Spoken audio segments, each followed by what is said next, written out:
It's 5:01 p.m.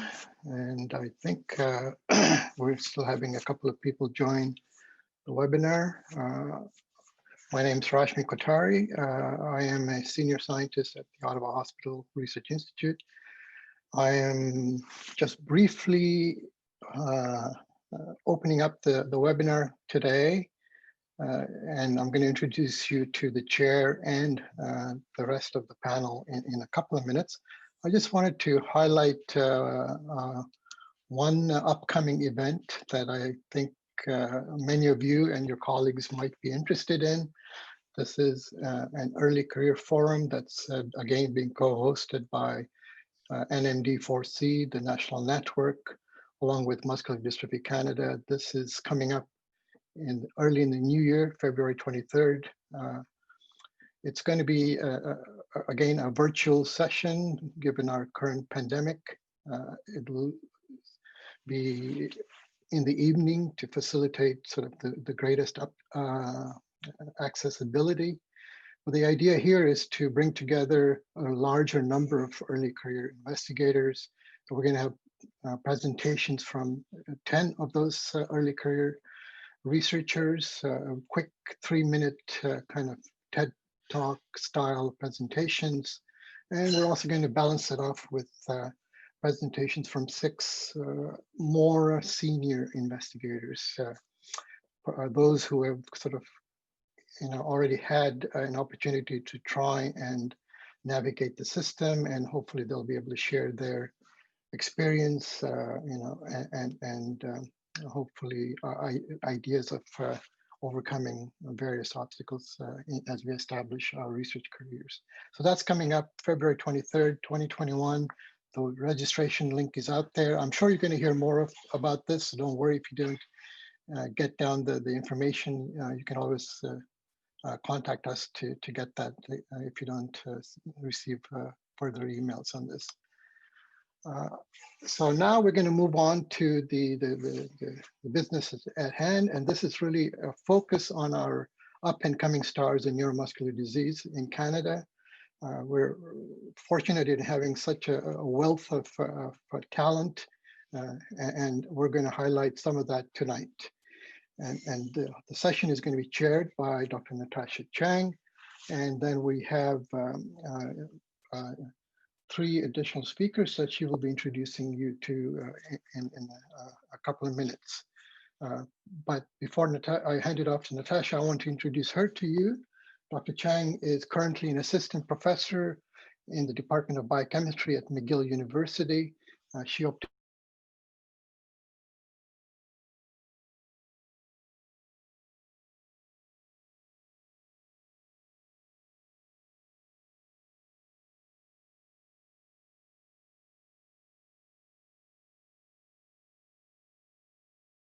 She really sort of trailblazed the area of looking at dystrophin protein complex in regulating muscle stem cell fate. And that led to her getting this independent position. And I must say that, Dr. Chang is one of those people who started her lab at probably the most difficult time, summer of 2019, a few months thereafter. Of course, we had to face the pandemic, the COVID-19 situation, with all the challenges that highlights. She has done extremely well, despite all of the obstacles, and her lab currently works on muscle stem cells and their contribution to Duchenne muscular dystrophy. So I'll hand it off to Dr. Chang, and she will take it on from here. So thank you, Rashmi, for that very kind introduction.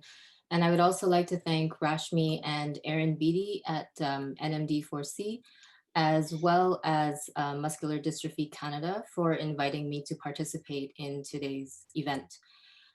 So before we get started, I just wanted to note that this webinar is CPD accredited. So if anyone would like a certificate of attendance, please indicate this on the post-webinar survey that you will be receiving. So it's my great pleasure to chair today's webinar, which is entitled Up and Coming Stars in NMD. And in this session, we are highlighting the academic journey and research program for 4 early career researchers from the Neuromuscular Disease Network for Canada. And so I'm very, very happy to be joined by my Canadian colleagues, Mireille Cacho from University of Ottawa, Gerald Pfeffer from University of Calgary, and Elise Duchesne from Université du Québec à Chicoutimi. And so the format of this webinar will be 4 presentations from each member of our panel. And the presentations will be 20 minutes each, including time for questions. So if you have questions for our speakers, please indicate them in the chat and we will read them to the speaker. So being the most junior member of our panel, I will get us started with the first presentation.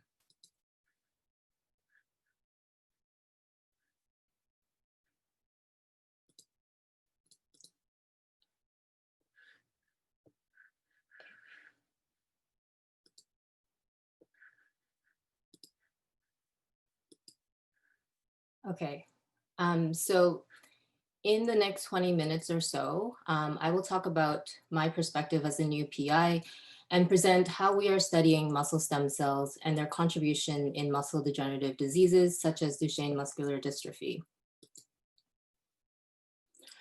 And so to start, I just wanted to talk about my academic journey, and it's really been quite linear, but I didn't start my career either in muscle or even in stem cells. So I started as an undergraduate student in McGill biochemistry, and being a very research intensive department, I spent my summers doing research projects in the lab. And I spent 3 summers working in the lab of Dr. David Thomas, trying to optimize a strategy to purify transmembrane proteins. And so this was really my first taste of research. And it was when I realized that I liked being at the bench and performing experiments. And then it was during my undergraduate courses that I found myself very interested in cell biology, and in particular, the process of programmed cell death, which is known as apoptosis. And I was interested in understanding how this pathway is dysregulated in cancer. So I joined Dr. Gordon Shore's lab for graduate studies. And as many of you know, research can take some unexpected twists. So I thought I was going to do my PhD on apoptosis. And it turned out that the protein that I identified as a novel BCL2 binding protein, which we named NAF1, was actually targeting BCL2 to regulate the autophagy pathway, which is the mechanism of cell survival. And so that became the focus of my PhD. And then we went on to characterize NAF1 in vivo and found that genetic loss of NAF1 results in severe skeletal muscle degeneration. And this showed that the regulation of basal autophagy is really critical for maintaining muscle homeostasis. So I still remember that at the end of my PhD, I knew I wanted to switch research fields for my postdoc. And this was the moment that I transitioned into the muscle world. And I went to Dr. Michael Rudnicki's lab at the Ottawa Hospital Research Institute to work on muscle stem cells. And looking back, this was a very important move for me. And it really challenged me to learn new techniques and gave me a new perspective in science. And so in Michael's lab, I spent quite a few years studying the cell signaling pathways that regulate muscle stem cell asymmetric cell division. And it was during this time that we discovered that the dystrophin glycoprotein complex plays a role in regulating muscle stem cell fate. And so I also wanted to highlight for any young scientists out there that during my postdoc, I was also very fortunate and had my 2 kids during this time. And I point this out because I often get asked if it's possible to have a family and a career in science.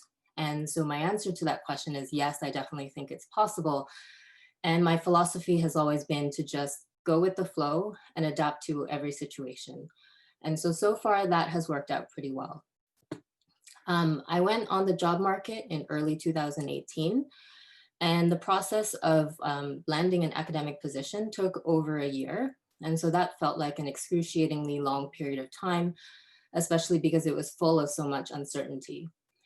And I have to say that I never imagined that I would end up back at McGill in the very same department where I did my undergraduate and graduate training. So something that I learned from this process is to never close any doors because you just never know where life is going to take you. And so being back at McGill has been an extremely positive experience for me. And while being a new PI is extremely challenging, I feel very fortunate that I get to do this in an environment that feels very familiar and where my colleagues are extremely supportive. But of course, no one would have predicted that I would be a new PI and establishing my lab during a pandemic. But as I mentioned, I'm trying to take my own advice and go with the flow. So I've documented the growth of my lab through pictures. And so I started in August 2019, and I was given a very, very shiny and very, very empty lab. And so you'll note that I didn't even have lab chairs. And as a postdoc, you're used to having everything that you need to perform your experiments. And so having this empty lab was very daunting. And I spent quite a bit of time figuring out where to order reagents and where to get small pieces of equipment. And of course, not having anyone in the lab to help with unboxing everything, the boxes quickly piled up while I was writing my grants. But as you can see, as time went on, things slowly fell into place. And so this is a picture of my lab in February, just before the COVID shutdown. And then this is a picture from last week. And you can see that now it's slowly starting to look like a research lab. And so to reflect back on the first year and a half, I have to say that although most days it feels like I'm accomplishing very little and I'm completely overwhelmed, when I tried to come up with a list of achievements, I was actually quite surprised to find that somehow I've managed to move things forward. And so first and foremost, I wanted to mention that I moved my family across provinces. And it might seem odd that I listed that here, but trust me, this was not an easy task. And although Ottawa and Montreal are only 2 hours apart, moving provinces was similar to moving countries for us. And keep in mind that I had already lived in Quebec once before. So I'm just saying this for new investigators, don't underestimate that this is a life-changing move. And so give yourself time and credit for this because it's really not an easy thing to do. I also quickly learned that being a PI is not at all what I envisioned. So I had this idea in my head, and this was probably from observing PIs at the OHRI, like Michael and Rashmi, that things would just happen. And so, for example, if you needed a -80 freezer, that someone in your lab would just take care of it. And voila, you have a -80 freezer in your lab. But I learned very quickly that things don't happen like this. And so I have a very newfound respect for PIs because in the last 18 months, I've learned that I had to become my lab's administrative assistant. I definitely spend way too much time responding to emails. I've had to learn how to budget and be an accountant. I'm the HR person for my lab, the IT person. I've even had to learn how to use tools so I can fix equipment. And so you can imagine that list goes on and on and on. And this is on top of everything that McGill hired me for, which is to actually do science and to supervise students. I've also learned very quickly how challenging it is to do all this while writing grants. And so over the past 18 months, I've submitted 10 grants.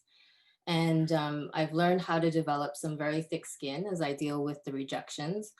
But even with that, even though they don't happen very often, every success feels pretty amazing. And I've learned a lot since grant application number 1.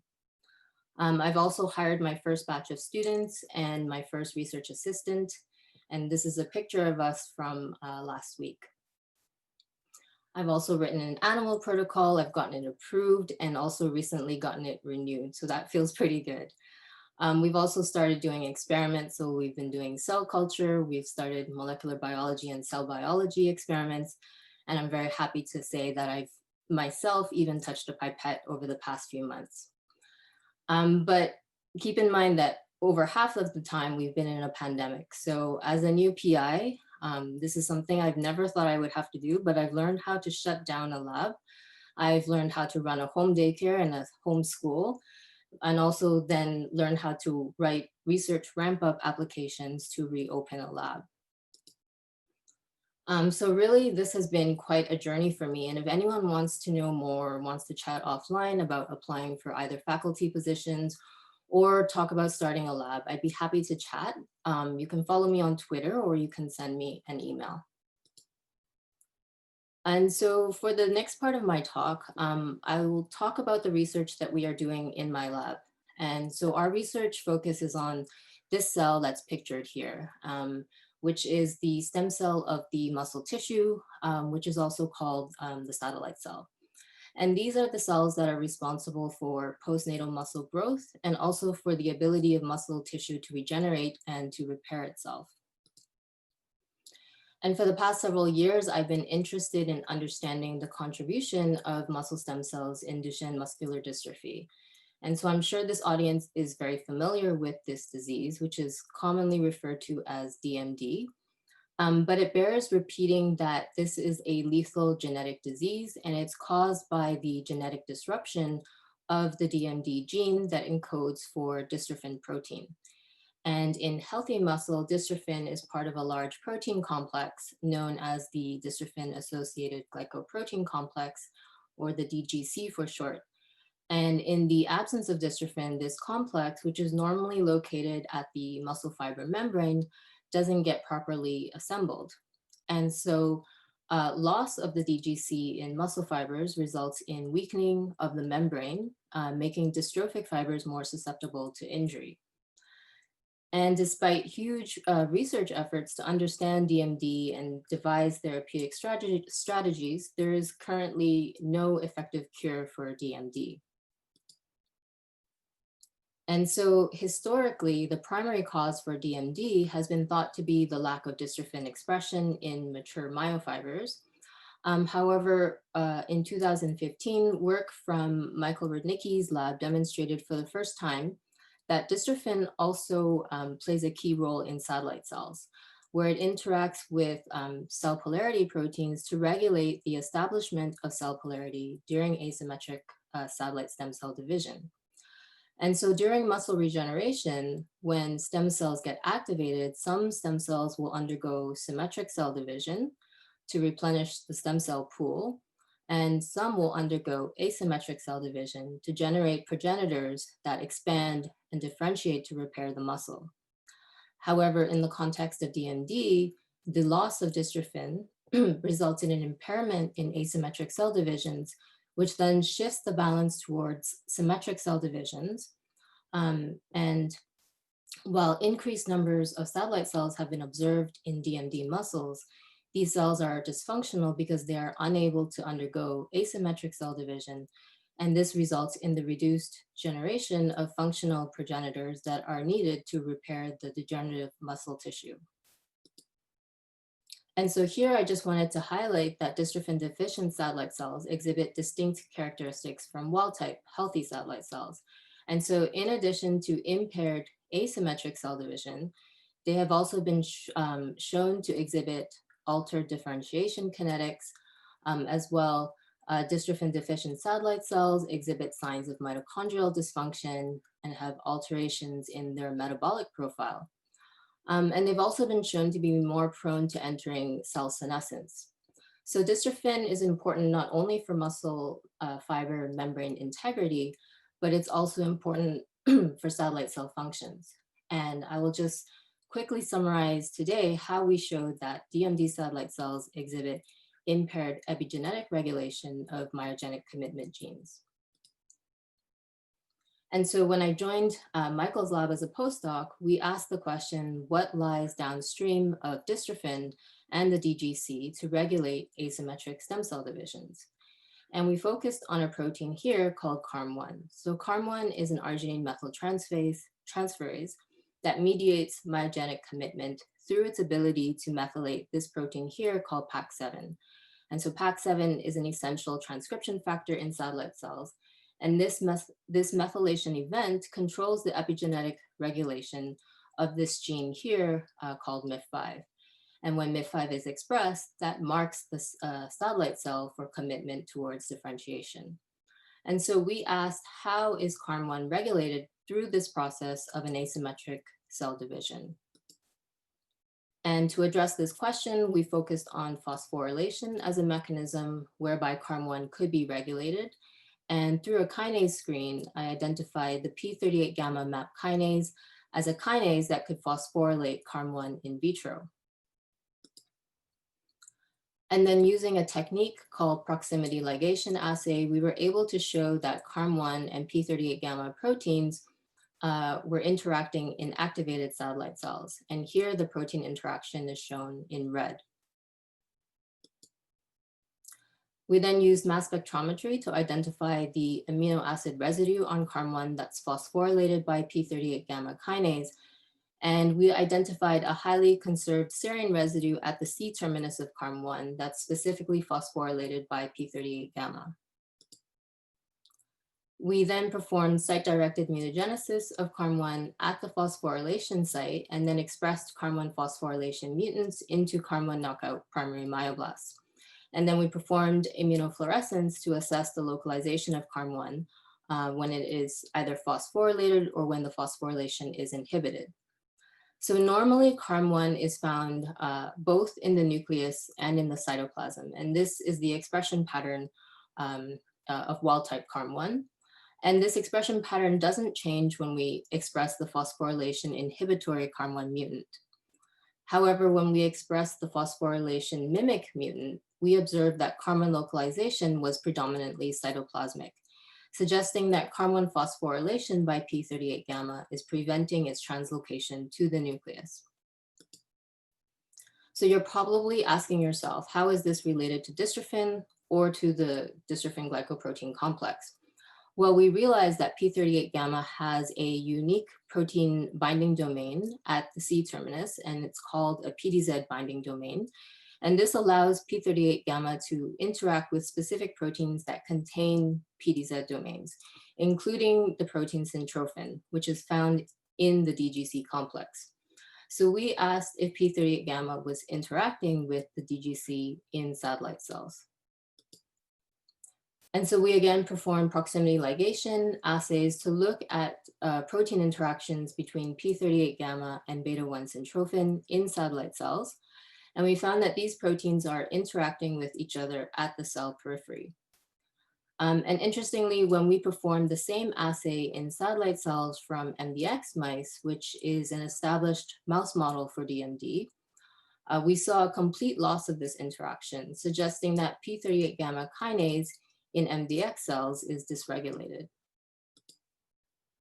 So we then went on to assess the consequences of this dysregulation. And what we found was that in MDX cells, which are shown here in the bottom panel, that we observed enhanced phosphorylation of CARM1 in MDX cells compared to wild-type cells. So enhanced phosphorylation of CARM1 suggests that CARM1 would be restricted to the cytoplasm and prevented from translocating to the nucleus. And so we assessed the epigenetic status of MIF5 by performing chromatin immunoprecipitation experiments and looked for trimethylation of histone H3 lysine 4, which is a permissive epigenetic mark for transcription. And we found that in MDX cells, which are shown here, marked by the blue bars, that there was significantly reduced amounts of H3K4 trimethylation at MIF5 in MDX cells. So this would imply an impairment in MIF5 transcriptional activation. And to test this, we performed RT-qPCR of MIF5 in both MDX primary myoblasts and in freshly sorted satellite cells from MDX mice. And in both cases, we saw reduced levels of MIF5 transcript in MDX cells compared to wild-type cells.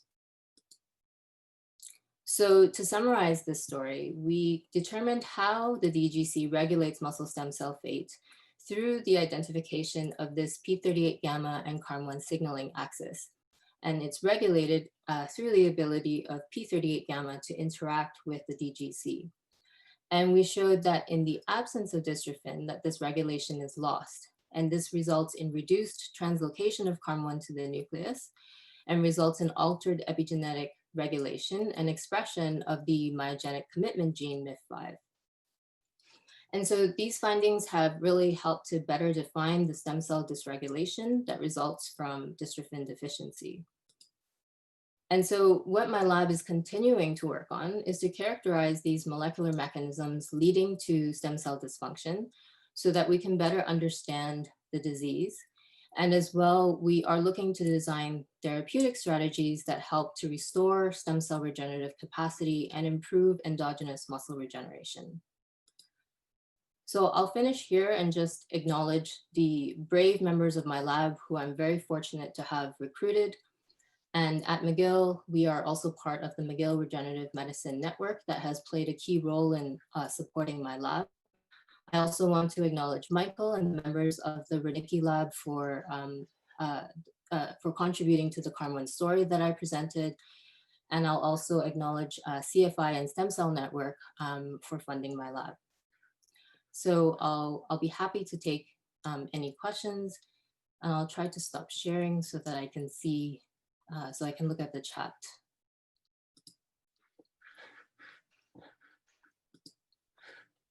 Thank you, Natasha, for a really great presentation highlighting both the challenges, but also the joys of becoming independent and really continuing on a fantastic story in the research portion. As we wait for questions to come in, I have a quick question, and I was thinking about,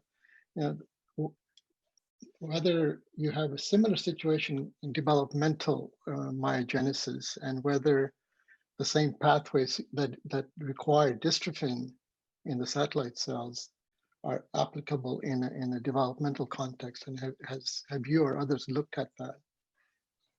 Oh, that's a great question. I have not looked at anything during the developmental stage, but I assume that dystrophin is expressed in those early progenitor cells. Right. And if it is expressed, then and it's interacting with those polarity proteins, then it probably is playing a role in possibly asymmetric cell divisions. But I'm speculating, so I think that hasn't been looked at.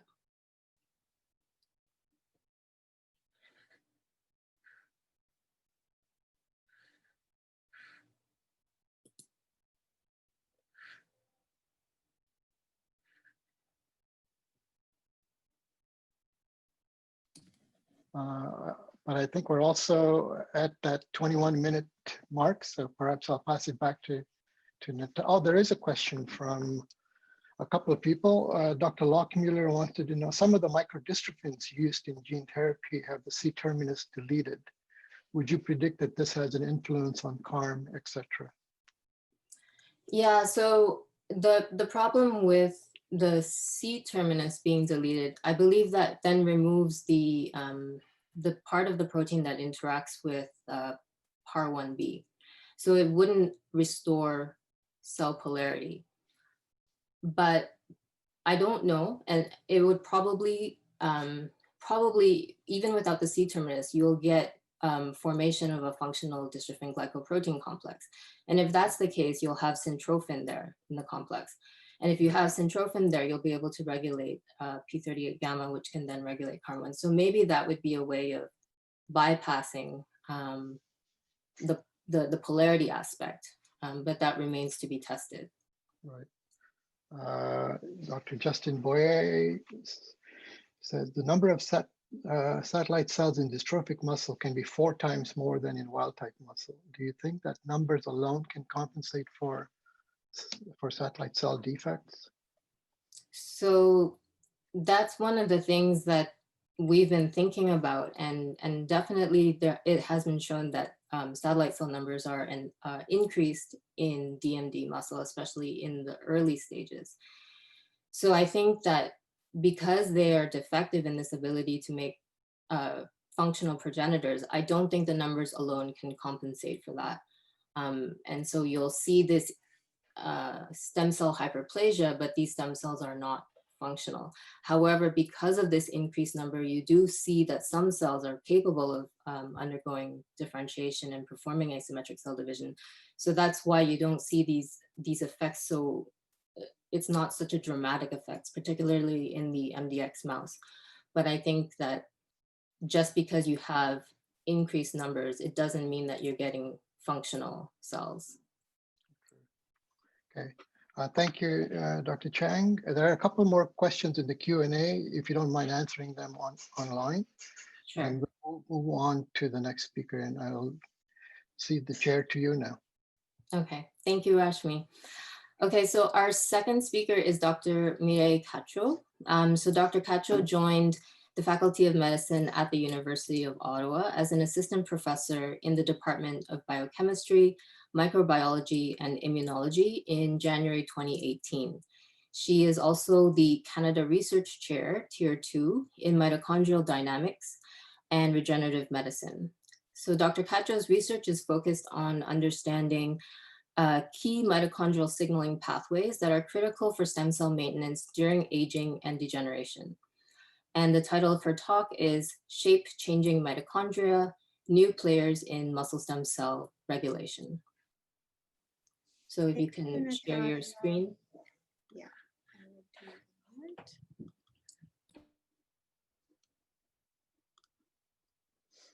Can you see my screen? Yes. Yeah, okay. Yes. Thank you, Natasha, for that very nice introduction. And I'd like to also take the opportunity to thank you and the members of the committee and the Neuromuscular Disease Network for inviting me to give a talk. I'm really excited to be a part of this. And I'm excited to tell you guys a little bit about my journey and what we're working on right now. So kind of going along the same lines of what Natasha was saying, my research journey has not been linear at all. In fact, when I was younger, I didn't even think that I was going to be doing research. So being that I came from a very cultured Middle Eastern background, I actually never worked in the lab during the summers. My summers were at home helping family. And I didn't discover research until my honors, so my fourth year. And I remember this very clearly because we were doing an honors project and I started working in a lab. And there was this, I probably did look like this woman. That's why it was really funny when I found this picture. When I discovered my love for research and the idea that, oh my God, this is actually something that I can pursue as a career. And that just blew my mind because I just love the idea of discovering things, of, you know, not just reading it from the textbook, but being a part of that. And I remember trying to convince my parents, who were very set out that I was going to apply to medical school, that I wasn't going to do that. And I was going to pursue research because I wanted to contribute to the textbooks. And that really got them. They actually understood it and they've been supportive ever since. And so that was the beginning of my journey to research. Now, what I was going to research has not been linear at all. I've been kind of all over the place, and I don't regret that at all because I think it's given me a lot of perspectives on different things.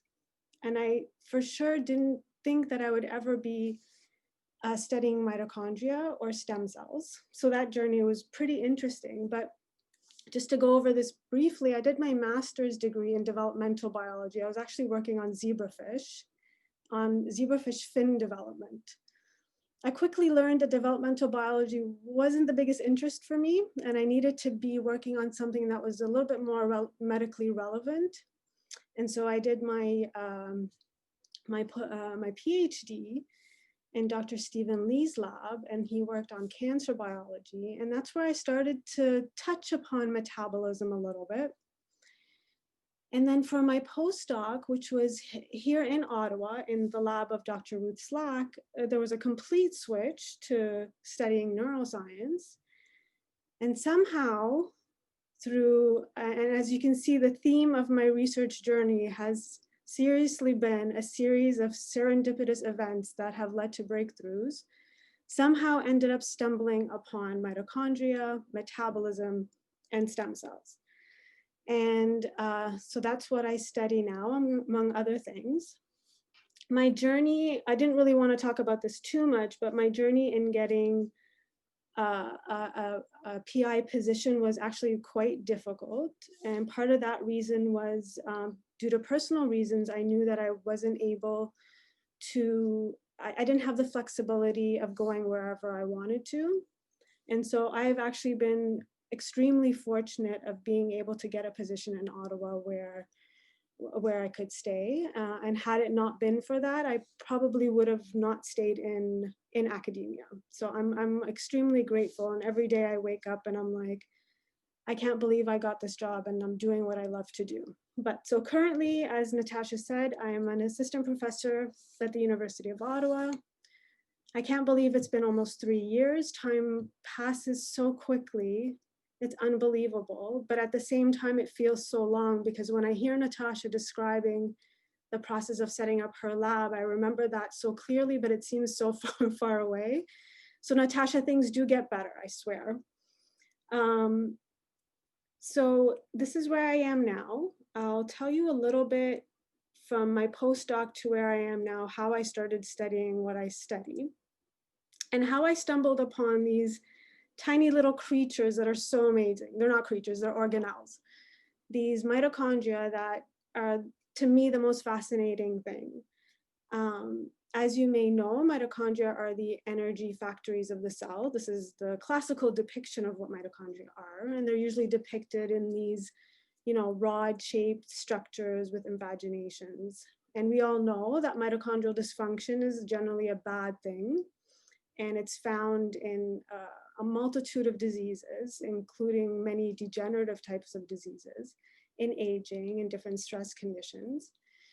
And when these mitochondria become dysfunctional, it wreaks havoc on a cell. And it can go anywhere from causing energy failure, oxidative stress, calcium deregulation, and cell death.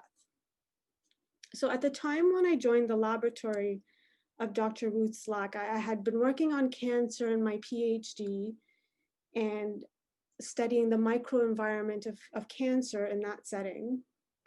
And I wanted to move into a postdoc where I can study similar microenvironments and how those affect cell survival and cell death. And so what I thought I was going to work on was stroke modeling. And that's the reason why I went to Ruth Slack's lab.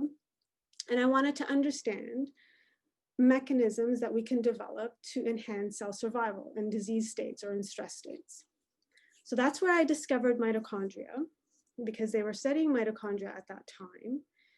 But not only did I discover mitochondria, this is where I discovered that mitochondria are these very highly dynamic organelles that can go into a multitude of shapes, including completely fragmented to completely elongated.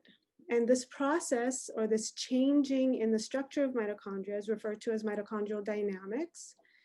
And the process of elongating mitochondria is called mitochondrial fusion, and it's mediated by a whole slew of proteins, which I'll talk about after. And the mitochondrial fragmentation is induced by a process called mitochondrial fission, also regulated by different proteins. So at the time when I was studying this, there was a very, very clear correlation between fragmented states of mitochondria and disease states and cell death. So typically mitochondrial fragmentation was seen in stroke, in neurodegenerative diseases, in muscle degenerative diseases, and it's always led to unhealthy mitochondria and cell death. And when there was elongated mitochondria, that was always associated with protection, with cells being able to survive and strive. And so the initial studies that I had done in my postdoc was looking at the correlation between structure and function of mitochondria, and how the structure of the mitochondria can dictate not only cell survival, but the actual functional bioenergetics of mitochondria themselves. Now, serendipitously, and that's why I find it funny that a lot of things that have happened during my research career were really by accident. And so to link this back to the pandemic, when I heard a story about the Oxford vaccine and how they had actually made a mistake, and that's what led them to discover the better efficacy. It really made me laugh because that's really the story of my research all the time. It's stumbling on things unexpectedly or making mistakes but following through with them and trying to understand why we see what we see.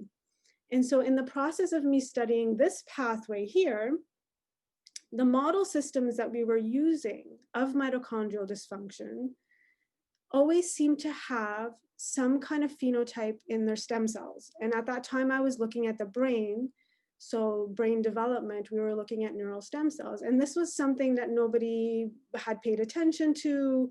We weren't even looking in that area because at that time, mitochondrial function, let alone the shape of mitochondria, were deemed to be inexistent in stem cells. And there was a big controversy whether stem cells actually required mitochondria or not. And so the area of mitochondria, metabolism, and mitochondrial dynamics in tissue regeneration was not something that many people were looking at. And I thought this was really important because if you think about tissue homeostasis, which is a balance between the maintenance and the function of a tissue, but also the ability to regenerate that tissue, this part is really important. And it seemed in our model systems that having dysfunctional mitochondria seemed to affect that pathway. It made us ask that question, do mitochondrial dynamics and function play a role in stem cells? And lo and behold, they do. They play extremely important roles. And if anything, they're really an upstream player in dictating stem cell fate. And so when I say stem cell fate, I mean the decisions of stem cells of whether they're going to commit to a certain lineage or they're going to maintain their pool by self-renewal. And so the work summarized here, which I did during my postdoc, basically states that in this case, we were using, again, the brain development as a model system. So neural stem cells, when they undergo mitochondrial fragmentation, which was a natural physiological state that was happening, that was an upstream signaling mechanism to induce a nuclear gene expression profile change that would tell the cell, you need to shut down your self-renewal genes and upregulate your differentiation genes in order to proceed through that commitment lineage progression. So this was absolutely new in the field. And again, this was coming up at the same time that people were starting to acknowledge that mitochondria do exist in stem cells and they actually do play a super important role. And so as I was finishing my postdoc studies, I started to think about what it is that I would want to study or how I would take this forward. And the thing that I thought about was adult tissue and how, during development, there's an ample pool of stem cells that are constantly proliferating and regenerating. But in an adult context, most of the time you have a very limited number of stem cells that you need to maintain for life. And it's very common that in many diseases and in aging that number of stem cells declines over time. And it's not completely understood why that happens or the upstream pathways that are involved in this. Now, at the same time, many of the diseases that have a depletion in the stem cell number, and here I'm focusing on muscle degenerative diseases, also have something in common, is that they always have mitochondrial dysfunction as part of the pathology. Now, whether it's a direct genetic effect or an indirect effect, but regardless, anytime you look into these diseases, there's always an aspect of mitochondrial dysfunction that's part of the process.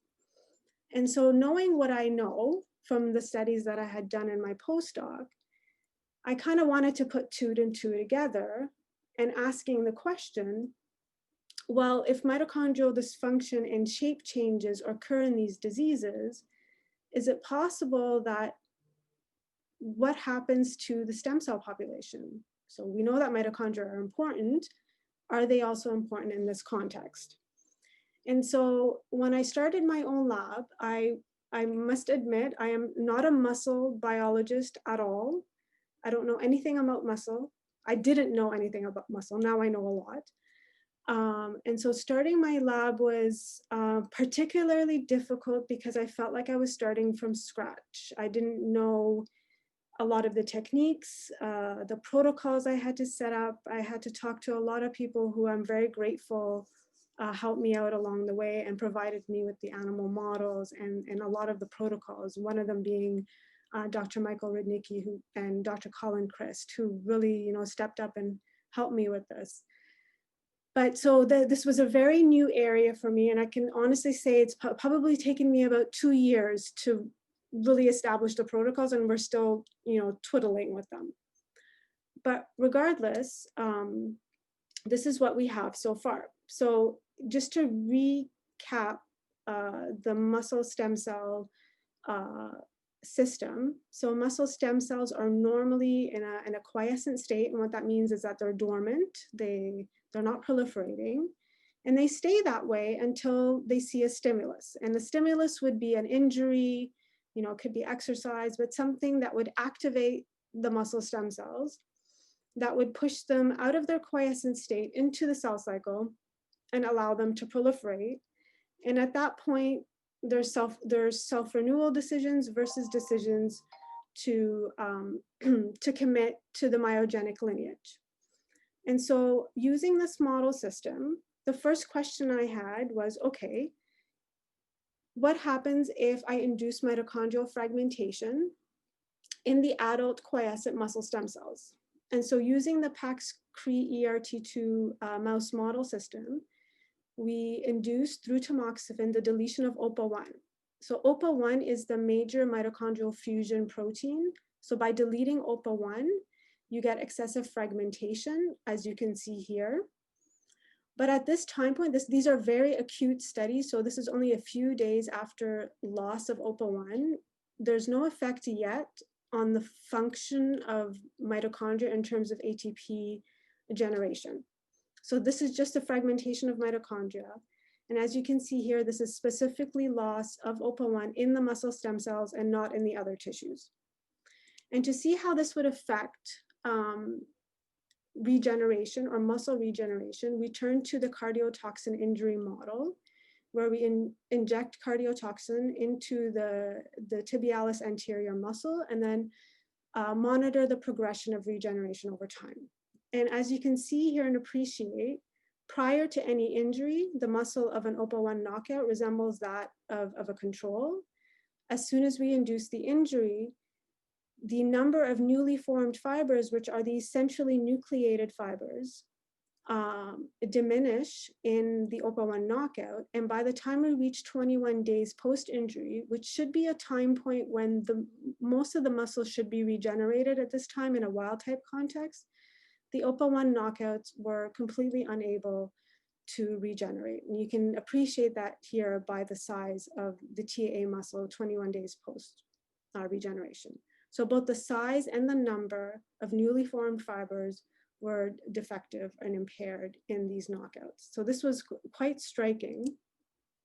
And when we followed this further to understand what was happening, it appeared that it was similar to what I had seen during my postdoc in the neural stem cells, that by inducing fragmentation, we were decreasing the number of stem cells and pushing them towards commitment. So there was a shift towards commitment at the expense of self-renewal. But what that meant is by the time we reached 21 days, where you should see a complete replenishment of the stem cell pool, there was a depletion in the OPA1 knockouts. So removal of OPA1 from muscle stem cells causes an impairment of the muscle stem cells to be maintained over time. Now, the interesting thing, and this is quite an accident of how we found this, because usually you do the injury on one side. And because I'm not from the muscle field, I didn't really know at that time that you don't look at the contralateral limb, that you're supposed to look at the uninjured limb.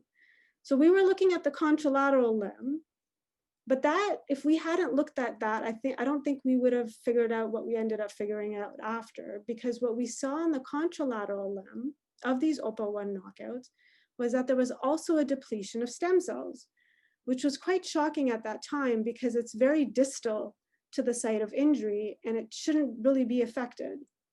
But that led us to a paper that was published by Thomas Rando that describes the different quiescent states of muscle stem cells and how some stem cells can go into what's known as a G-alert state, which is a less profound state of quiescence where the stem cells can easily exit.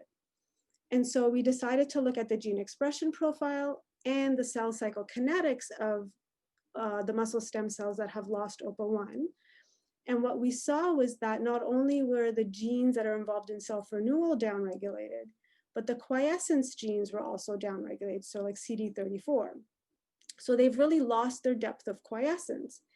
And their ability to re-enter the cell cycle as measured by EDU incorporation or Ki67 expression in culture showed that both the OPA1 knockouts from either the injured or the contralateral limb were much quicker to enter the cell cycle. So this led us to think that depletion of OPA1 and mitochondrial fragmentation was maybe regulating the quiescent state of these stem cells.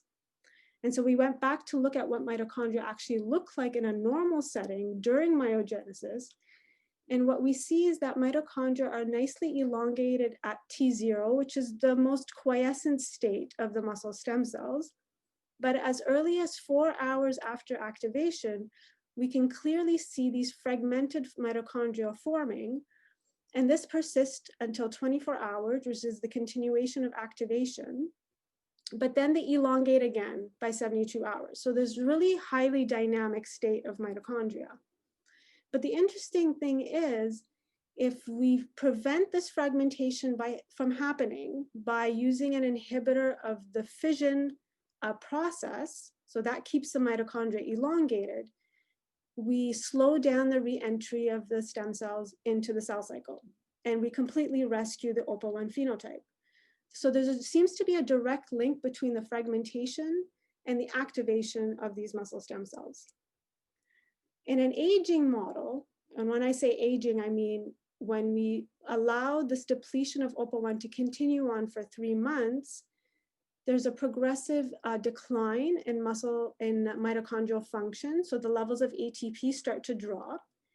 And now the phenotype is even more exacerbated because there's a complete depletion of the muscle stem cell pool. And apart from that, they can enter the cell cycle, but they're completely unable to proliferate. So there's a huge defect that's happening as early as 3 months in the absence of OPA1. And so we have a working model right now looking at 3 different scenarios where we think that acute fragmentation of mitochondria would represent a physiological mechanism to induce muscle stem cell activation. However, in cases where you have chronic loss of mitochondrial dynamics and excessive fission, which is something that happens in disease states, that would cause a dysfunction in the stem cell pool and an ability to proliferate and an ability to replenish itself. And this could be even more exacerbated in aging. And so where I'm going with this now, and I'm really excited to be working with Dr. Jody Warman, and we actually just got funded through the Stem Cell Network and the University of Ottawa translational grant to ask the question of, does this happen in humans? So we have all these indication and all this data that mitochondria are very important in stem cells, but I really want to ask this question in humans. So in humans or in patients that have many of these degenerative types of diseases, do they have a dysfunction in their stem cells? And is it because of mitochondria? And if so, can we develop therapeutic strategies to alleviate that dysfunction in mitochondria and somehow restore their stem cell function to be able to allow them to continue with their muscle regeneration? And with that, I want to thank all the members of my lab, which is growing. There's new members now, which I haven't included, but these are the major players that have, gone all the data in the past couple of years. our collaborators, especially Jody and Michael, Jan, Colin, and Mike, and my previous lab, in the Slack lab. A big thank you to Ruth, who allowed me to really pursue this work, and the members of the lab that helped with this research as well. So with that, I can take any questions.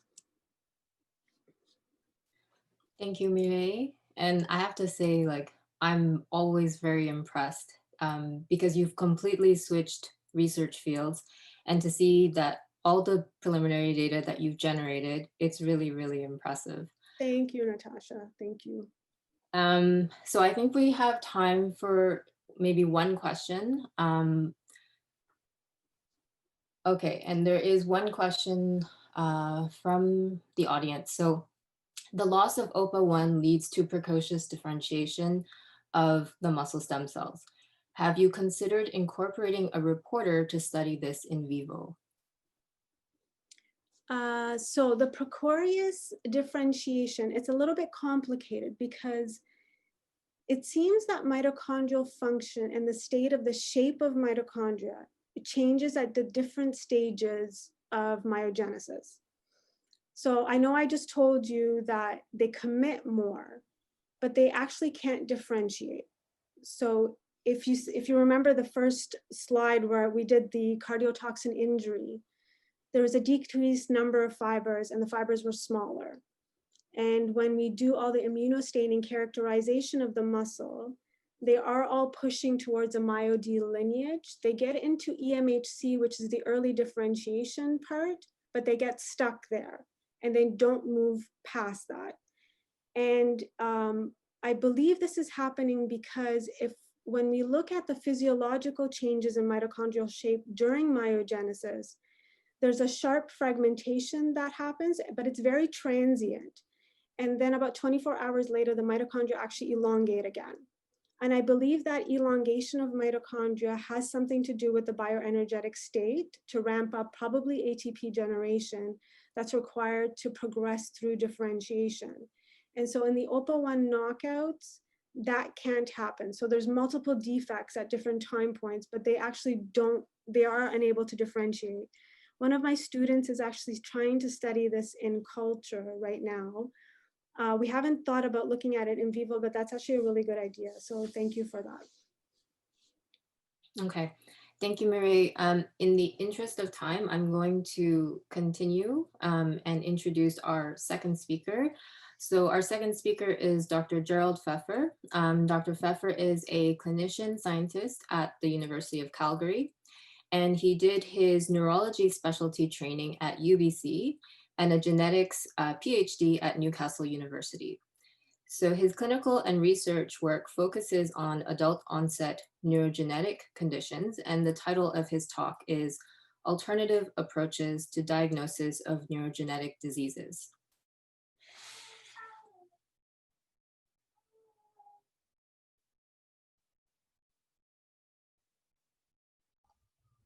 Thank you very much for this kind introduction and for the opportunity to speak today.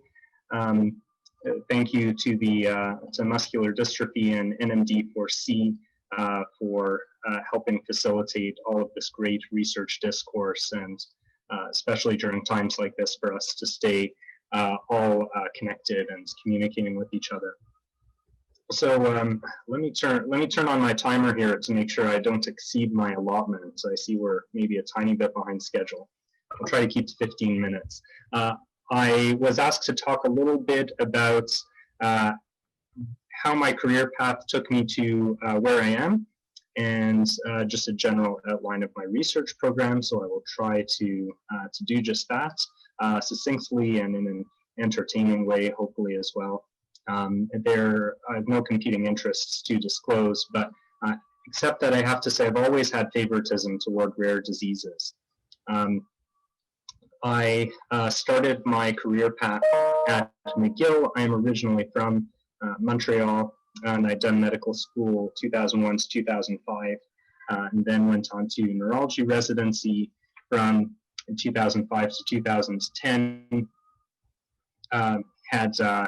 Had my first kid at the end of residency, and then did a genetics PhD in Newcastle in the United Kingdom, and then finally was recruited to a clinician researcher position here in Calgary in 2015, and have been busy with that. So it all starts off in medical school when I did not, or sorry, I meant to speak first about my early mentorship, even pre-medical school.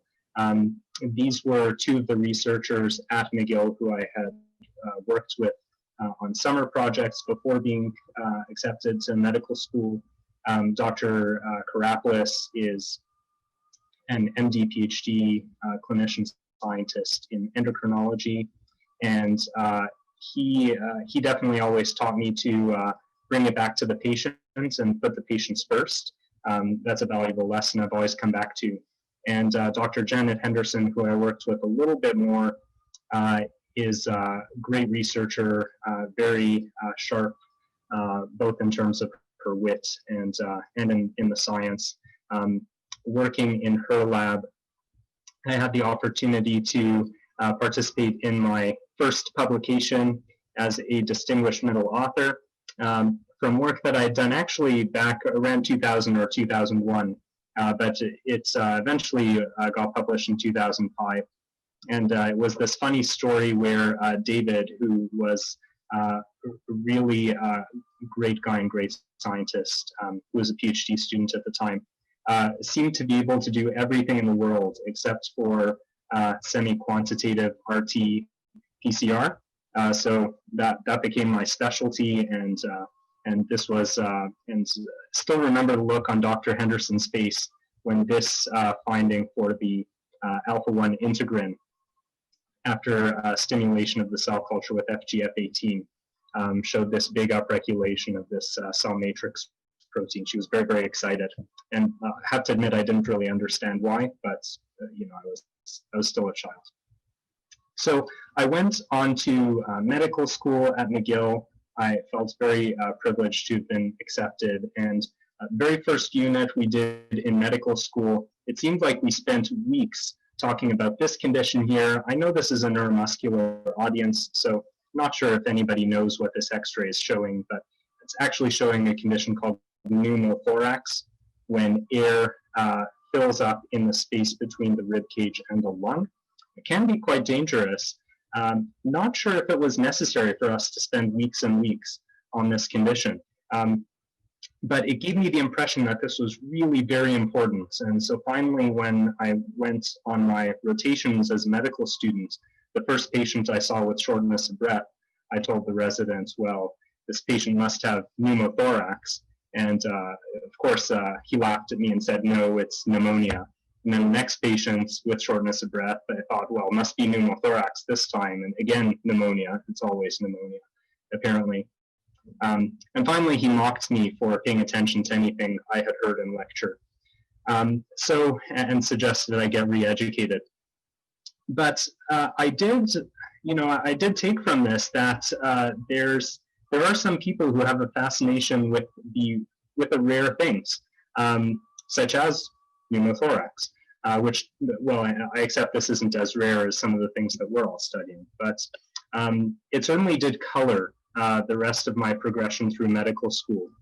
Every day when I went to the library to study, I liked studying at the McGill Law Library, and they have this inspirational quote posted at the entrance. Those from McGill probably know this well.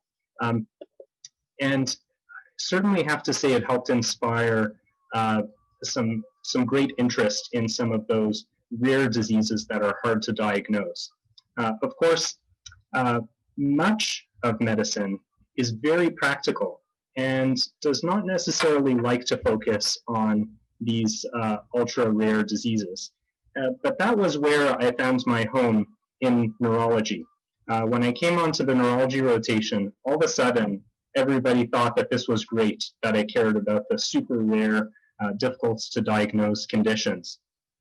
The other thing I liked about neurology is that neurology has this fail-safe differential diagnosis that you can always depend on. So for those of you who are clinical trainees who are on a neurology rotation, if you list one of these diseases for almost any neurologic presentation, it's actually very difficult to prove that you're wrong.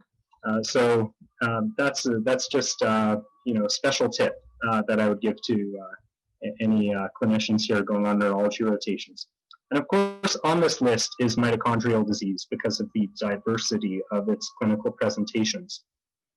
That would be the first time I encountered it, but little did I know, not the last.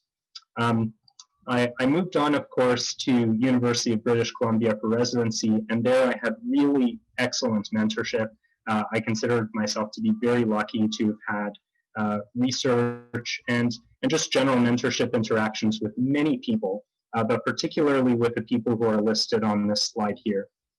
Michelle Meze in particular, most of you know her very well as an active member in the neurology and neuromuscular community. We had, she had recruited me as a resident and asked me to do some clinical research in her cohort of mitochondrial disease patients. And so that was where I heard about mitochondrial disease again. And now it was no longer just something on the list, it was something that I could actually work on. So we had done some phenotyping work and put together what was at the time the largest series of patients with chronic progressive external ophthalmoplegia, which is one of the myopathy syndromes associated with mitochondrial dysfunction.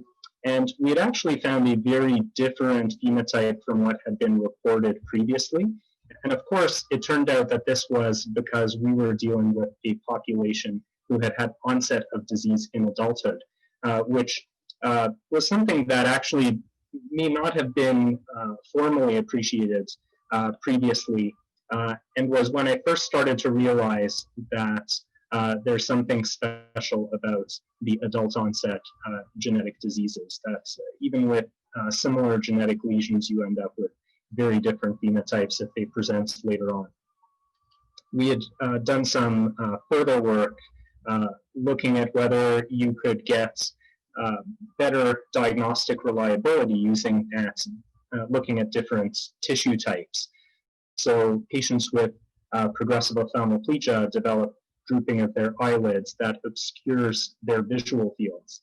So it's quite common to do a plastic surgery procedure to shorten the eye muscles so that the eyelids don't droop so much. Well, while you're doing that, why not submit those for pathology?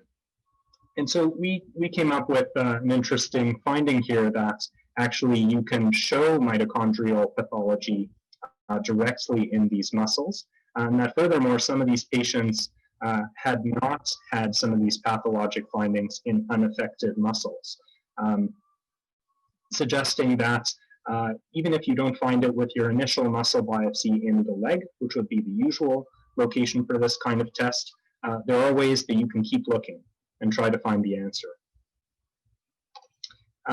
We also made some interesting observations about acquired mitochondrial toxicity, showing that patients who had HIV an extended duration of treatment with antiretrovirals, which can be toxic to the mitochondria, developed syndromes that resembled chronic progressive external ophthalmoplegia. And so we had reported this interesting finding for the first time as well. So I considered myself very, very fortunate to get the chance to work with Dr. Meze and have the chance to be productive working with these patients. So finally, after doing all this as a resident, I was encouraged to carry on in research. So Dr. Spacey and Testa Fuchuk at the Clinician Investigator Program were the people who I turned to next toward the end of my residency. And you know, they encouraged me to carry on. Basically, this is a fellowship available to most clinical trainees in many Canadian universities at this time. So they said, sure, find a supervisor, you can work here if you want, or we'll fund you to go work somewhere else. So I had sent around some unsolicited emails, and some of them were missed by people's junk mail filters. And I received a reply from, I received a reply from a few people, but Patrick Chenery was ultimately the person who gave the most favorable reply and with whom it seemed like the best fit. So Patrick Chenery was then at Newcastle, now is in Cambridge actually, but he and Dr. Horvath supervised my PhD in Newcastle University in the United Kingdom in the Northeast. This was a great place to work, and Patrick and Rita are both clinician scientists, great clinicians and great scientists. Just to tell you a little bit about, I'm realizing this is being more long-winded than expected, so I'm going to try and speed up a little bit here, okay? But this is funny, I have to talk about this. Newcastle is one of my favorite places in the world. The Research Institute spans across 2 buildings that are connected by an overhead bridge.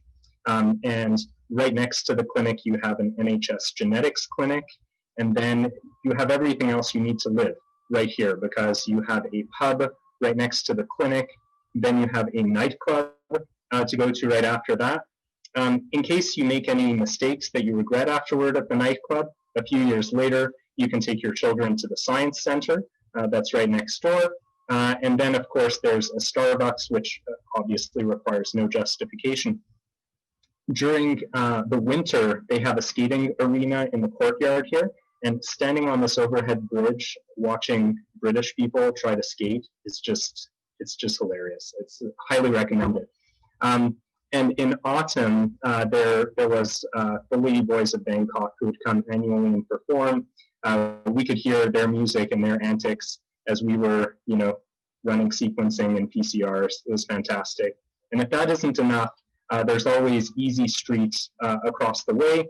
I don't think I need to explain any. Actually, I'm not really sure what Easy Street is, but it's a funny name, and I'm sure it's something. Anyway. So I had the opportunity to work with these large families with this very interesting neuromuscular condition featuring early respiratory failure, and this is a rather unique clinical presentation. Most muscle diseases, if they have respiratory failure, it will present later on rather than early in the disease course. So we had the opportunity to meet with these patients, do some detailed phenotyping, demonstrate these very specific MRI findings that actually are present pre-symptomatically as well and appear to be very sensitive. And with the help of exome sequencing, we're able to identify the mutation in the titin gene that causes this condition. And then some further work that we've done on the muscle sections, we found these interesting aggregates of different myofibrillar products. These are different immunohistochemical stains for different proteins such as myotillin and filamin C. And Rita Baresi, actually, who does a lot of the myopathology, thought that we should call these cheetah print inclusions because she had a very particular sense of style. And we included this in the paper, but unfortunately it didn't catch on. We ultimately went on to characterize other families with this condition and show that they originated from different genetic origins or independent genetic origins. This actually turned out to be important because another group had identified a different mutation further downstream in the titin gene that they thought was actually the cause of this disease. That paper was published in Science, and that paper is actually wrong. I felt a little bit badly for them, but not really. So what happened next? So at the end of all this, so like Dr. Chang, actually, I started looking even before the conclusion of my PhD to see if to find my next job, my next position. I figured at this point I had been a student for long enough, and that it was time to become a proper physician and researcher of my own. So I went back to my old strategy of cold emails and speaking with connections of connections. Ultimately, I interviewed in a few places, and it ended up working out here in Calgary. There was a bit of a wait, so actually I came to Calgary in advance of the position potentially being open and working as a clinical locum for a little while.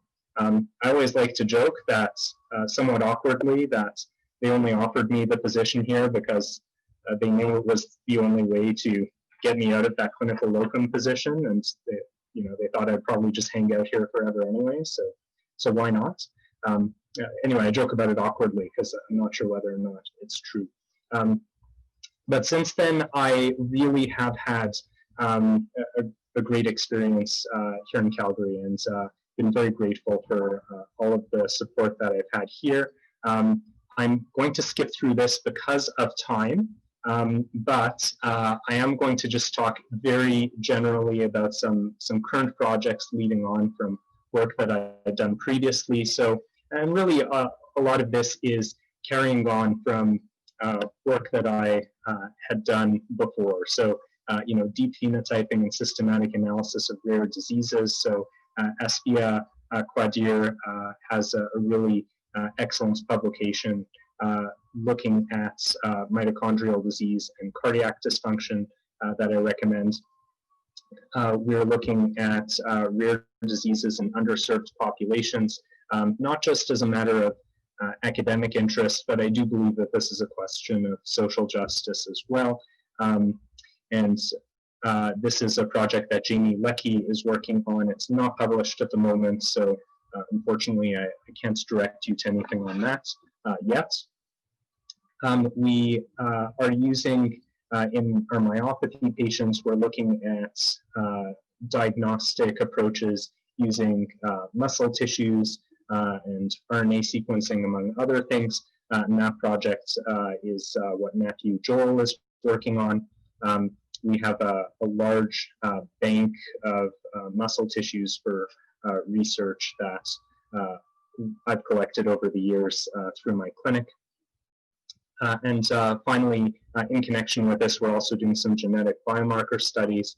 So Mukul Gupta is the star undergraduate student, believe it or not, who has been working on this. And he's got a nice publication as well that's out, looking at some of our preliminary work in this area. And I'll skip this, but that's just a summary of the myopathy clinic population. Although in my clinic, we'll see patients with all manner of neurogenetic diseases. So in concluding remarks, I just wanted to say that if you're interested in a research career, go for it. Take it a step at a time. It didn't happen all at once for me. As you can see, it doesn't happen all at once for anybody here. You start off learning about pneumothorax, and you end up being interested in rare muscle diseases. And you can see that Dr. Cacho and Dr. Cheng also had a few bends before they got to their specializations too. So keep at it. There's a little bit of luck. And above all, you depend on the people who are around you too. Every day that I think back to how lucky I am to be able to do this job, I think about my mentors who supported me in this. I think about my students who are supporting me now in doing this work. And I think about this broader community that I feel very privileged to be a part of with NMD4C and all of you. So thank you. So this acknowledgement slide is, of course, woefully incomplete. This picture is actually very sad because just yesterday was announced on the radio that the pandas at the Calgary Zoo have been sent back to China. And we no longer have the pandas because the bamboo supply is just too difficult to maintain during the pandemic. but pre-pandemic, we actually, used to do social activities together, and here I am with my stylish hats and my stylish research team. And I wanted to conclude with a nice picture of Calgary, which is a beautiful city that has been very good to me. So if there are any questions, please go ahead and ask them now, or send me an email. Always very happy to hear from you. Thank you. Thank you so much, Jerry. And I really enjoyed how you highlighted the mentors that have really shaped your career, because definitely mentorship is a very important aspect of defining who we are and really helping us along the way, because we wouldn't have been, none of us would be here without our mentors. So I'm just gonna take a look to see if we have questions.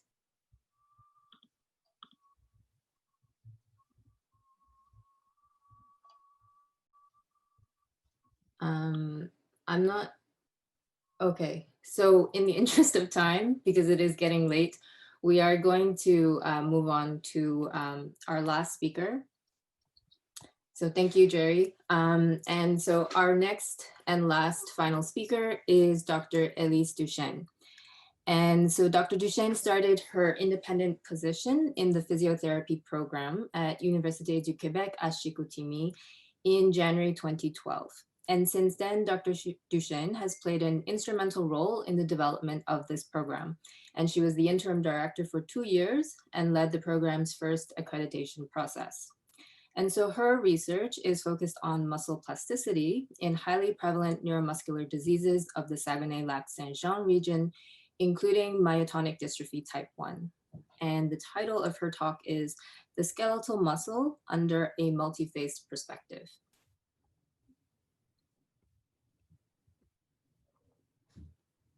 Okay, can you see my screen? Yes, looks good. Okay, good, thank you. Hi everyone, thank you for having me tonight. I'm very excited to be part of this panel. It's a great honor for me to present my journey and my research program with the three other speakers.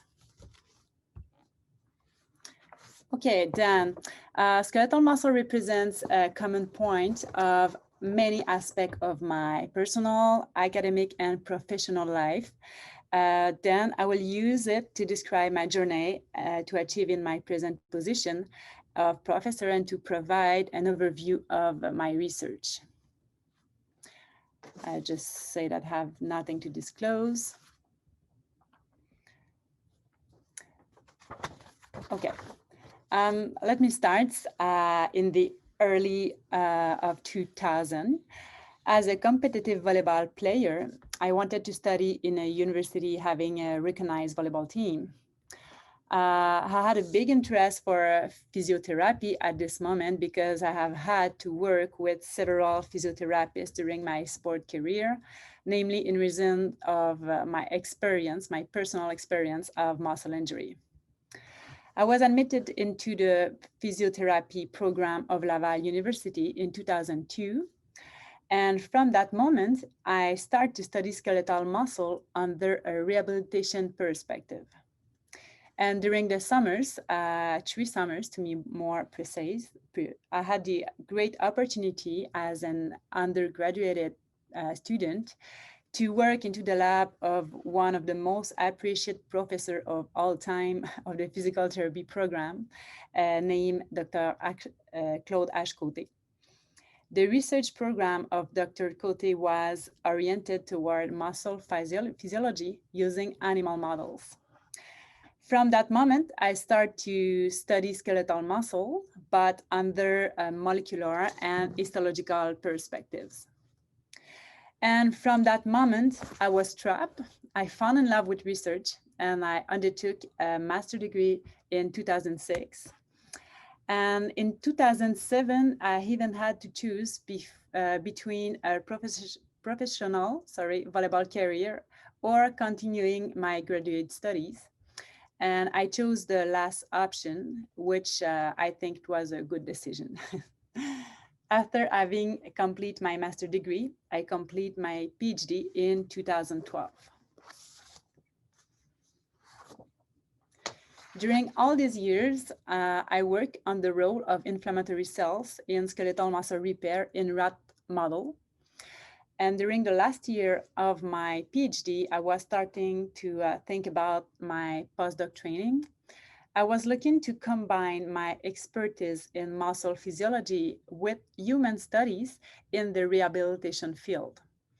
It was quite an ambitious dream because, to my knowledge, this model of research covering the continuum of fundamental to research was not so common. And at the end of 2011, a new physical therapy program was launched by the Université du Québec at Chicoutimi. And then I was hired as a professor at the very beginning of this new program. And that comes with a heavy administrative burden. My postdoc training was then replaced by a new job as a program director, but also a researcher. And consequently, I had to quickly start to develop my research program.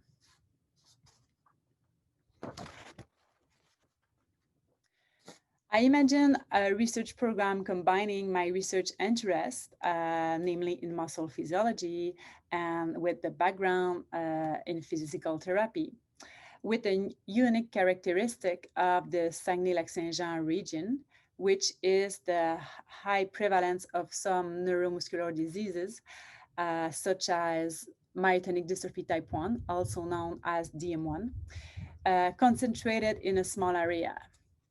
I wanted to develop a research program aiming the fundamental study of skeletal muscle in neuromuscular disease.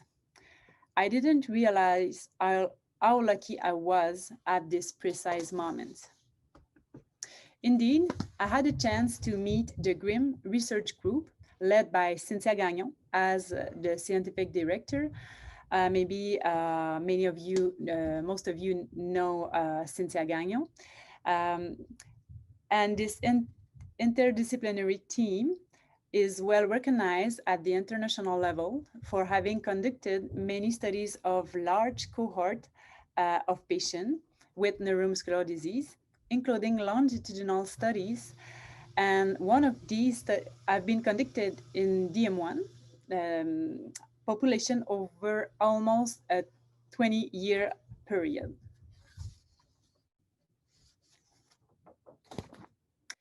So, to increase the expertise of this research group, I implemented, with the precious help of a collaborator from Quebec, the muscle biopsy technique in the Saguenay-Lac-Saint-Jean region. All the biopsies collected through the different research projects are now stored in the biobank that I created, and currently over 100 of muscle samples are stored in that biobank. Most of these coming from DM1 patients.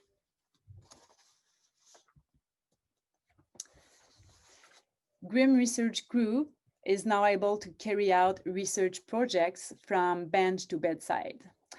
Muscle biopsy serves for namely transcriptomic, proteomics analysis, but they also serve for assessing muscle integrity, which indicators such as cross-sectional area, fat infiltration, along with stem cell function. In our model, these fundamental results are put together with those coming from assessment of skeletal muscle of patient, namely muscle strength and functional tests evaluating mobility-related activities.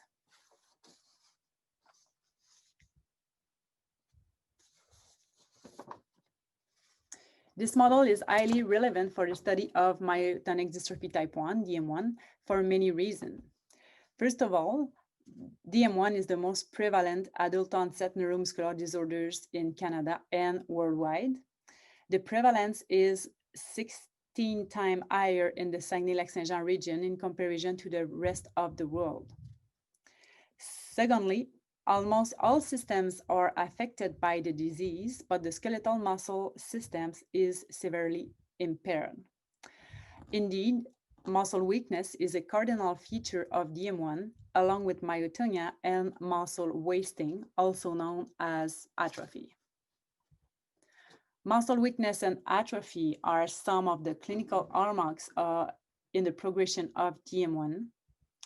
And our research group recently showed that lower limb muscle weakness best explains physical limitations, and a positive relationship was found between some lower limb muscle group strength and physical limitation outcomes. So, from this model from bench to bedside, let me present you some example of studies coming from my research program that demonstrate the application of this concept of continuum. The first one, it's a longitudinal study aiming to document the progression of muscular strength and functional capacity in the DM1 population over a 3-year period. This study is part of a larger ongoing study that started in 2002, which has had 4 phases until now. The present study used the data collected from the phases 3 and phases 4, respectively in 2016 and 2019. And from the 91 participants recruited at P3, 32 volunteers agreed to undertake the complete clinical assessment and the muscle biopsy procedure. The recruitment at P4 was first conducted among this group of participants. And at the end of the recruitment process, a total of 23 volunteers agreed to undertake the same clinical assessment and the muscle biopsy procedure. The analysis of clinical outcome have been completed. The manuscript will be submitted in the next week, while the fundamental analysis will be begin soon. But that's an example of what we can do by assessing fundamental and clinical outcomes. Another example is the scoping review that we recently published by our research team. This scoping review was about what is known about the effects of exercise or training to reduce skeletal muscle impairments of patients with DM1. The scoping review concludes that although there were a good number of studies focusing on clinical measurement, heterogeneity between studies does not allow to identify what are the right parameters to obtain exercise or training-induced positive impact on muscle function. Scientific literature is even more scarce regarding physiological parameters, where much more research is needed to understand the underlying mechanisms of exercise response in DM1. In line with that, I also want to present you a study that our research group published in 2020 in neuromuscular disorders.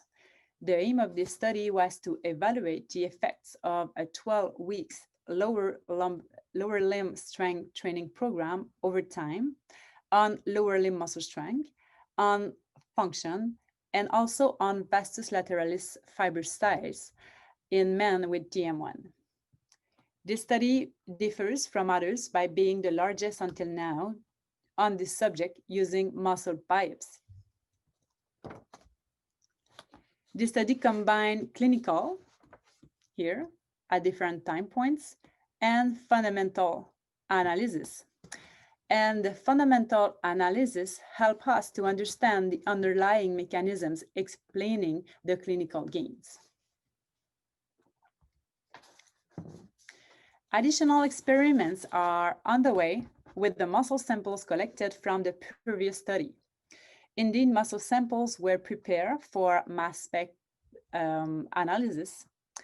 Mass spec were analyzed on our ion library generated in-house, and a total of 575 proteins were identified for at least one peptide in at least one sample, and 46 proteins that are expressed here. 44 were upregulated and 2 were downregulated, were found to be significantly modulated by exercise.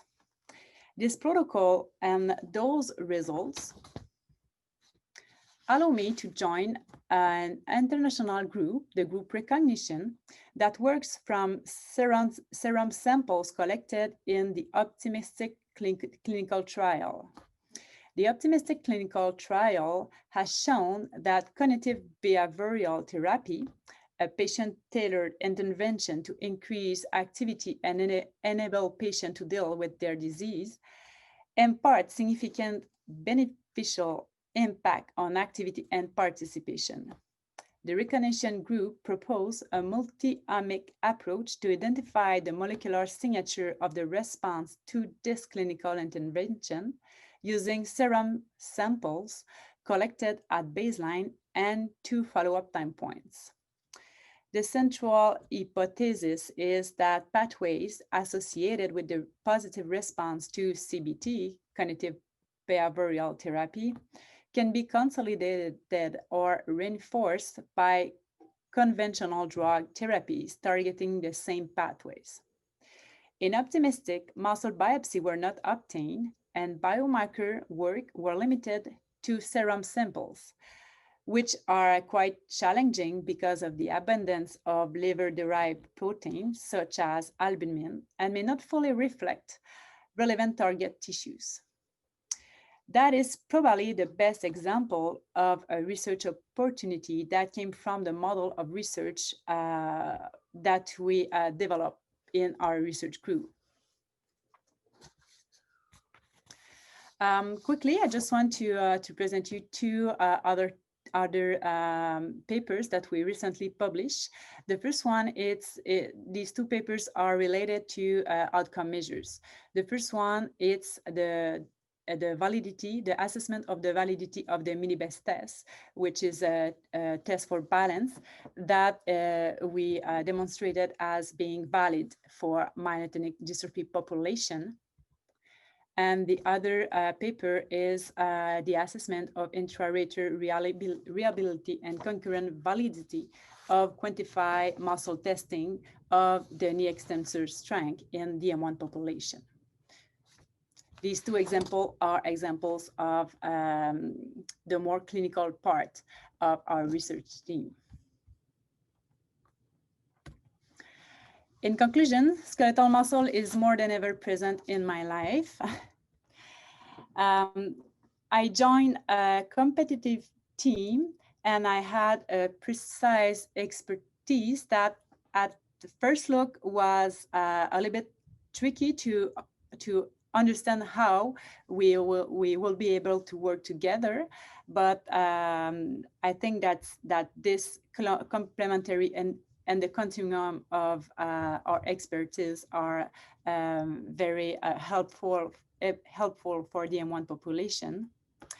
And I just want to finish by saying that I love my job. It's a little conclusion, but day after day, I think that it's the thing that push us to go further and be able to do great things for patients. I just want to quick acknowledgement to my research group, my university, Université du Québec à Chicoutimi, some of my collaborators, the students that are the lab, and research professional, and particularly patients that are involved in our research project. Thank you. Okay, thank you very much, Elise. And I have to say that I'm super, super jealous because you have developed a very powerful research pipeline where you can actually take patient samples, you know what they present in the clinic, and then you can then take these biopsies, make this biobank, and then perform fundamental research. And I think that's so critically important, and I'm jealous. So it was very nice to hear your talk. Thank you. So as we wait to see if there are any questions from the audience, I just wanted to ask, you mentioned the possibility of looking at muscle stem cells in your biopsy. So have you done, or have your collaborators done any work on the stem cells? Yeah, I think that you know him. It's Nicolas Dumont. Yes, I saw his name on your acknowledgement slide. Yeah, we are working on the stem cell function, and we had some lipid mediator. We work with resolving at this moment just to look if the muscle stem cell function can be rescued by the addition of lipid mediators. Okay, thank you. So I don't see any questions, and I'm guessing it's because it's getting kind of late and people probably want to eat their dinners. So I'm going to wrap it up. I'm going to say thank you again to NMD4C and to Muscular Dystrophy Canada. Thank you to Rashmi and Aaron for organizing this. And huge thank you to Mireille, Gerald, and Elise for participating in this. So I think one of the themes from all four of us is that we all really love our jobs. It's definitely a challenge to get where we are, but we are so privileged to be where we are, and it's really nice to hear everybody's stories. So thank you very much. And if anybody has questions for any of the panelists, please feel free to email them. I'm sure they'll be happy to answer your questions. Okay, thank you very much, and have a good evening, everybody.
Wow, thank you, Natasha. No problem. That was fun. It was good. Wonderful balance of personal journeys and the challenges, and then the amazing research that's going on in our backyard. I think that was fantastic. Amira, are you still there? Yep, still here. That was great. Fantastic. Great work. I think we have reached the end of our official participation, and I look forward to, I think, all of you being present at the Early Career Forum. At that point, you can relax and listen in on some of the other participants tell their stories.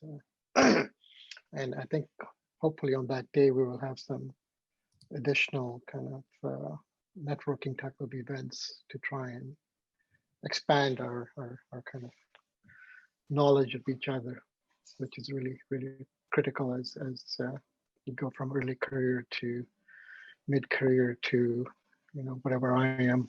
It's just that network you establish is so important. And it's really nice to see the names that you pop up on your acknowledgements, that there are already links and already connections that have been formed. So thank you all for doing this. Thank you all so much. Have a great evening. Have a great evening. Thank you, Enjoy the rest of the everyone. day. Bye. Bye-bye.